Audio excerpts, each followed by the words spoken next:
If you value the Second Amendment, the right to keep and bear arms and protect your family,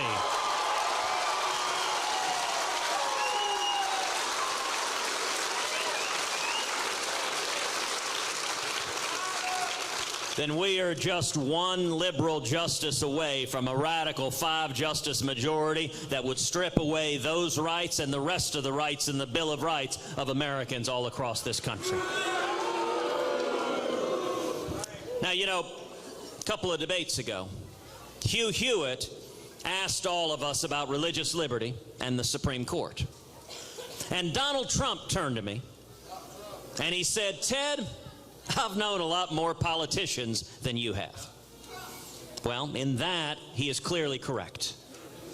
Donald Trump has been supporting liberal Democrats for 40 years. I have no experience with that.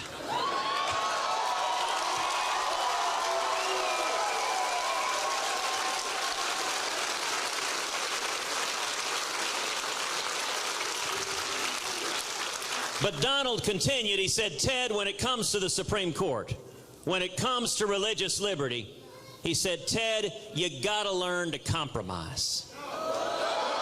You gotta learn to cut deals with the Democrats and to go along to get along."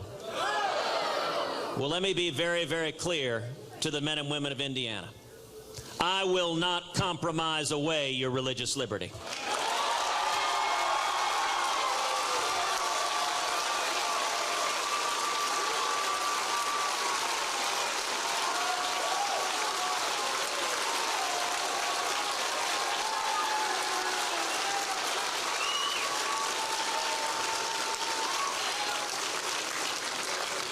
And I will not compromise away your Second Amendment right to keep and bear arms.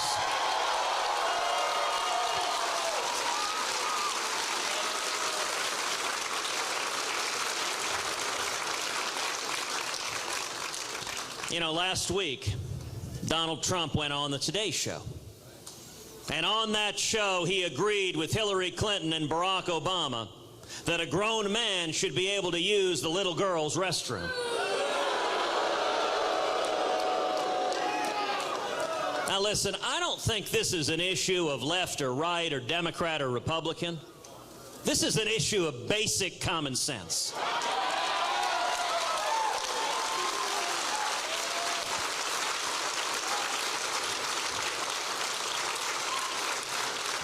I am the father of 2 young girls.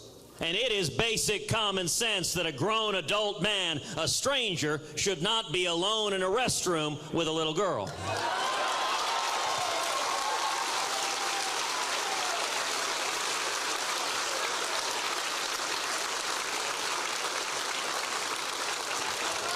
And anyone who says differently, that's just political correctness on steroids. Now, Donald told us a couple of months ago he could, quote, be the most politically correct person on earth. Well, I guess he was illustrating just what that would look like. And I gotta say, our friends in the media find this a very, very complicated issue to understand. So let me help make it a little simpler. If Donald Trump dresses up as Hillary Clinton, he still can't use the girls' restroom.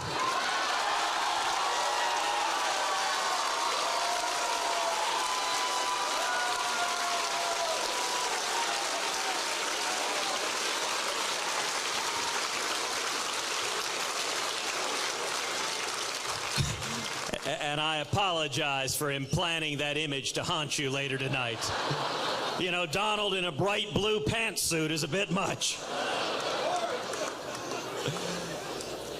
The third issue at stake in this election is security. For 7 years, we've seen a president who abandons our friends and allies and who shows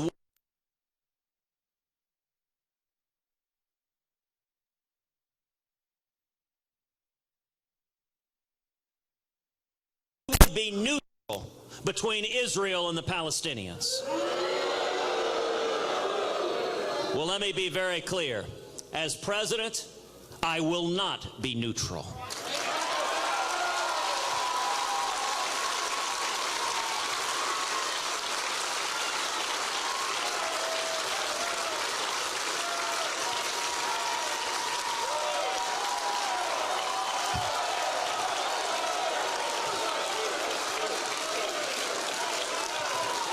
America will stand unapologetically with the nation of Israel.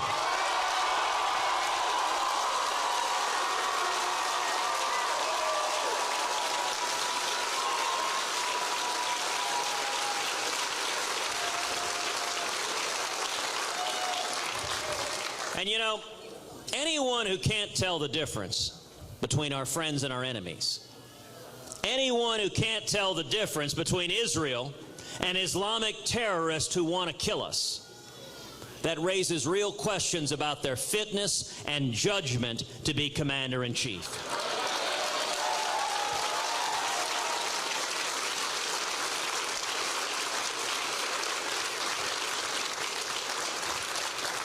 For 7 years, we have seen our military weakened, our readiness undermined, morale of the troops plummeting. And you know, as a nation, this is not the first time we've seen this. We've seen another liberal Democratic president, Jimmy Carter, weaken and undermine the military. And then in January 1981, Ronald Reagan came into office.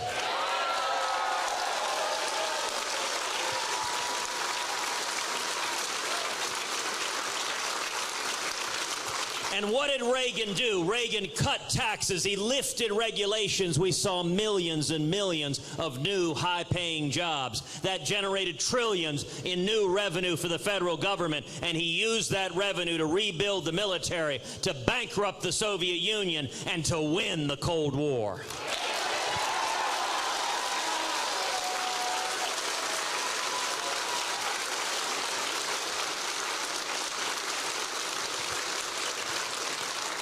I intend to do the exact same thing with radical Islamic terrorism.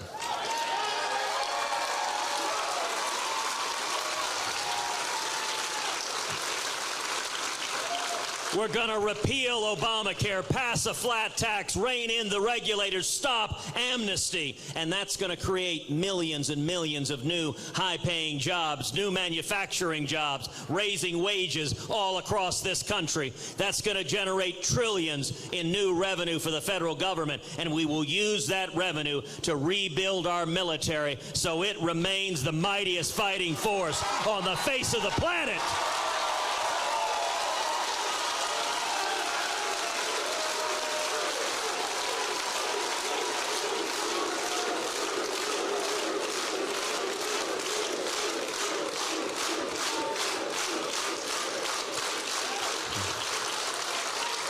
We will have a commander-in-chief who stands up and says to the world, we will defeat radical Islamic terrorism.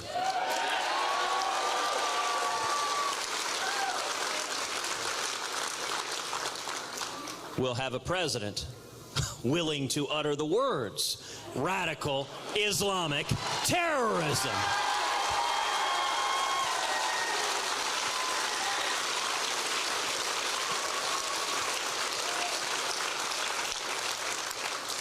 You know, one of the saddest things we've seen over the last 7 years has been this president sending our fighting men and women into combat with rules of engagement so strict that their arms are tied behind their backs, that they cannot fight, they cannot win, they cannot defeat the enemy. That is wrong. It is immoral. And mark my words, in January 2017, it will end.